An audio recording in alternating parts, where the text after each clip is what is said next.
Assalamu alaikum everyone. I know that all are fine. Alhamdulillah, very good. আজকে আমি আইসিটির আপনার প্রথম অধ্যায় লইয়া আলোচনা করবো যে জিনিসগুলো আপনার পরীক্ষায় বেশিরভাগ আয় এর মধ্যে দৌকা আমরা আইসিটির প্রথম চ্যাপ্টার দৌকা আমরা রোবট লইয়া আলোচনা করি। রোবট কি দেয়? রোবট হইল মানুষের পরিবর্তে বিপজ্জনক কাজে যেখানে ব্যবহার করা হয় তারা হওয়া গিতা রোবট। যেমন আমরা কলকারখানার বিভিন্ন শিল্প কারখানাতে আমরা এখন রোবটটা ব্যবহার করি। এটার সুবিধাও প্রচুর। বর্তমানে সব ধরনের কারণে রোবট দ্বারা হয়ে থাকে। 2 নম্বরটা হইলো কাইসাজারি। এটা পরীক্ষাত বেশিরভাগ এসে যদি রক্তপাতিন যে অপারেশন বা রক্তপাতিন যেটা আমরা অপারেশন করি তার নাম হলো কাইসাজারি। যেমন আমরা অনেক সময় ক্যান্সারের মতো রোগ হয়ে যায়, তখন আমরা এই জায়গাটা না খাটা সত্ত্বে আমরা যদি এই অংশটারে কাইসাজারির মাধ্যমে ঠান্ডা হইয়া শীতল হইয়া করার মাধ্যমে এটার যে রোগাক্রান্ত কোষগুলো আছে এগুলো ধ্বংস করা হয়।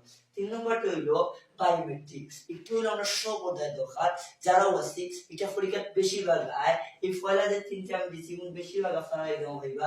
বায়োমেট্রিক হইলো বর্তমান সময়ে আমরা যে মানুষের একজনের পরিবর্তে বলতে আমরা যেন সময় করি আমরা ফিঙ্গার আছে মানে একজনের একক হিসাবে মানার প্রক্রিয়ার নাম হলো বায়োমেট্রিক। আমরা যে একজন ব্যক্তি শনাক্তকরণ করার প্রক্রিয়ার নাম হলো বায়োমেট্রিক। যেমন আমার হাতে যে ফিঙ্গার আছে এটা যে বাইনারি সংখ্যা আছে এটার সাথে অন্য কোনো সংখ্যা মিলতো না, ও ওটার কইতা বায়োমেট্রিক। যেমন আপনার কোনো প্রকল্প প্রবেশ করতে হইলে আপনার যদি ফিঙ্গার লাগে থাকে এবং মোবাইলে টু ফিঙ্গার লাগে থাকে তখন আপনার ফিঙ্গার ছাড়া যেগুলো খুলে না ও ওটার নাম হইলো বায়োমেট্রিক। এটা বিভিন্ন কলকারখানা এবং বিভিন্ন ধরনের অফিস আদালত সিকিউরিটি দেয় ইত্যাদি হয়। তারপরে হইলো আমরা নিউমেটিকগুলো দেখছি একবারে অল্প এবং আয় এটা পরমাণু এবং বিভিন্ন ধরনের নাইট্রোজেন জাতীয় গ্যাস যেমন চিপস আছে ওটাই হিসেবে বড় হয় পরীক্ষা তত বেশি আয়। ভার্চুয়াল রিয়েলিটি তাই বাস্তব নয় কিন্তু দেখতে লাগে বাস্তব, তার একবার ভার্চুয়াল রিয়েলিটি।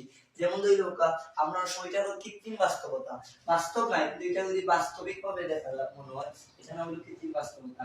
এটা পরীক্ষা তো অনেক সময় আইছে, যেমন অনেক রকম আমরা অনেক গাড়ি চালাতে পারি না, গাড়ি ড্রাইভিং করতে আমরা অনেকে ভার্চুয়াল রিয়েলিটি হিসাবে আমরা ব্যবহার করি, এটা গাড়িটা চালাতে শিখতে পারি এবং আরো বিভিন্ন প্রক্রিয়া দিকটা ব্যবহার করা হয়।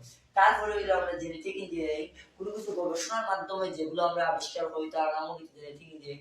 যেমন আমরা মেশ আছে বা বিভিন্ন ধরনের জাত আছে, একটা জাত থেকে বিভিন্ন জাত বানানি যে প্রক্রিয়া ওটার নাম হলো জেনেটিক ইঞ্জিনিয়ারিং।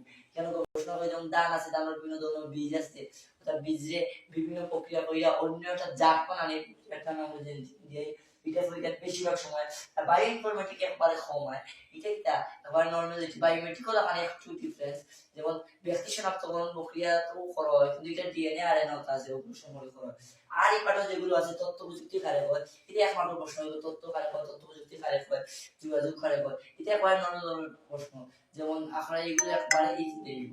সো আপনারা যে আরো সাথে থাকবা এবং বেশি বেশি করে প্র্যাকটিস করবা আর আমাদের সাথে দোয়া করবা এবং আমাদের চ্যানেল পাশে থাকবা। আসসালামু আলাইকুম।